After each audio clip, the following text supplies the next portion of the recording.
अज़ीज़ान मोहतरम, आज हम बात करेंगे एक ऐसे मौजू पर जिस पर सदियों से एतराज़ात होते जा रहे हैं, और वो है नबूवत, यानी अल्लाह की तरफ से बंदों की हिदायत के लिए भेजे गए पैगंबर। सबसे पहला एतराज जो किया जाता है वो है कि नबूवत की जरूरत ही क्या है।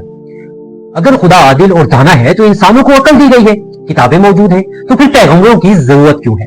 यह एतराज खास तौर पर अबू बकर राजी ने अपनी किताब मखारिकुल अंबिया में उठाया है। उनका कहना है कि अंबिया ने झूठे दावे किए हैं और अकल इंसान के लिए काफी है।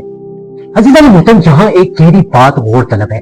अगर बाकी अकल काफी होती तो दुनिया में हजारों फलसफे क्यों होते, और क्यों एक दूसरे से मुख्तलिफ नजरियात पैदा करते? अज़ीज़ान मोहतरम, इलामा हिल्ली रहमतुल्लाह अलैह अपनी किताब अल हादी अल अशर में फरमाते हैं कि अकल अमूमी रहनुमाई फराहम करती है, लेकिन तफसीलात उस्मानी कानून के नफाज के लिए नबी का होना जरूरी है। इसी तरह से अलामा मुजफ्फर अपनी किताब अकायदुल इमामिया में लिखते हैं कि अकल इंसान को हक का रास्ता दिखा सकती है, मगर हर मौके पर वही की रहनुमाई के बगैर वो मुकम्मल हिदायत हासिल नहीं कर सकती। अज़ीज़ान मोहतरम, याद रखें, अकल चिराग है मगर रास्ता हमेशा नबी और पैगंबर और इमाम दिखाते हैं।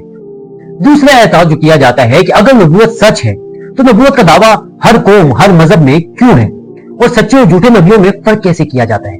यह एतराज फ्राइड नामी एक बंदे ने किया, और उसके बाद रसूल ने भी मुख्तलिफ अंदाज में इसी को अपनी किताब में, जिसका नाम है why I am not a Christian, में लिखते हैं कि हर नबी अपने दावे के साथ आया, फिर उन पर कैसे यकीन किया जाए? अज़ीज़ान मोहतरम, यहाँ सवाल सिर्फ दावे का नहीं है, दलील का है। झूठा दावा दलील से आरी होता है। इस बारे में शेख सदूक अपनी किताब अल एतकादात में लिखते हैं कि सच्चे नबी की पहचान उसके मुआज़े, सच्चाई, इखलाक और दावे में मुताबिकत से होती है। इसी तरह से इलामा तब्रिसी ने अल एहतजाज में फरमाते हैं कि नबूवत का दावा मुआज़े के बगैर मोतबर नहीं। नबी सच्चा वो है जिसका हर अमल वही की तायीद से साबित हो। लेकिन अज़ीज़ान मोहतरम, सोचिए, अगर हर दावा सच्चा होता तो दुनिया में हर मुद्दई नबी होता और हर नबी सच्चा, मगर तारीख ने सिर्फ उन्हीं को सच्चा माना जिनकी सच्चाई पर कौमें कुर्बान हुई है। तो अज़ीज़ान मोहतरम, एतजाब तो हमेशा रहेंगे, मगर शिया इल्म कलाम की बुनियाद अकल, नकल और तारीख के असूलों पर इस्तवार है।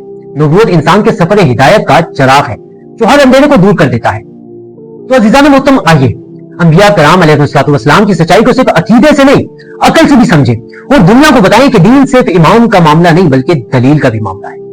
अज़ीज़ान मोहतरम, इस सीरीज के अंदर हम नबूवत के ऊपर जितने भी एतराज़ात किए जाते हैं, जो गैर शिया अफराद की जानिब से हो या गैर इस्लाम गैर मुसलमान जो लोग हैं, जो कुफार में शामिल हैं, जिस तरह मैंने अभी रसूल वगैरह का जिक्र किया जो क्रिश्चियन है, इस तरह मुख्तलिफ अदियान में हमारी जो नबूवत है उस पर मुख्तलिफ किस्म के एतराज़ात किए जाते हैं। इस सीरीज के अंदर हम इंशाअल्लाह ताला उन तमाम एतराज़ात का जवाब देंगे, और ऐसा नहीं है कि अगर किसी ने कोई एतराज़ किया है तो उसका जवाब हमारे पास मौजूद नहीं है। किताबों में वो तमाम सवालात के जवाबात दफन है, और हमारा मकसद है कि हम वो तमाम सवालात के जवाबात आप आम आवाम तक पहुंचाएं। कि अगर आप लोग जैसे कि जानते हैं कि तौहीद, अदल, नबूवत, इमामत, क़यामत ये असूल दीन में से है, और असूल दीन को कभी भी हम तकलीद से नहीं मानते बल्कि अपनी अकल से मानते हैं। इंशाअल्लाह ताला अगर ये सीरीज हमारी बेहतर चली तो हम इसमें तौहीद, अदल, इमामत, क़यामत से ये इन तमाम चीजों के बारे में जो दलाइल बयान किए गए हैं, अकल से इन चीजों को कैसे पहचाने, कैसे अकल से पहचाने कि अल्लाह एक है, जो अक्सर हमारी नौजवान नस्ल जो है मुल्हिद होती जा रही है और दीन से दूरी का नतीजा है, उन तमाम सवालात को बारी बारी हम मुख्तलिफ सीरीज के अंदर पेश करेंगे। तो अगर आप लोग इस सीरीज में इंटरेस्टेड हैं तो हमारे चैनल को सब्सक्राइब करके रखें, और मुख्तलिफ मौज़ूआत पर इसी तरह की वीडियोस यहाँ पर आती रहती हैं। हमारा बाजू बने, और मिलते हैं अपनी नई वीडियो में।